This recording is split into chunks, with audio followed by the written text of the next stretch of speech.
नमस्कार, मी पूजा. आज व्यक्त होते माझ्या स्वरचित कवितेतून. कवितेचे शीर्षक आहे विश्वास देहाप्रती. विश्वास म्हणजे काय? विश्वास म्हणजे विश्वासामधले आश्वासन, ज्यात निवारा आणि आशा असते. एक दिवस माझाही येईल अशी आस असते. मेहनतीने लढाई चालूच असते, कारण विश्वास असतो स्वप्नांवरी.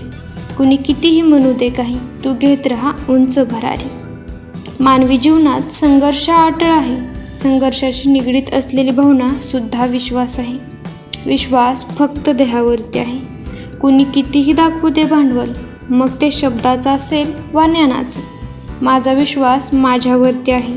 बाकी गोष्टी टाळून मला फक्त माझं ध्येय गाठायचं आहे. धन्यवाद. कसा वाटला व्हिडिओ नक्कीच सांगा.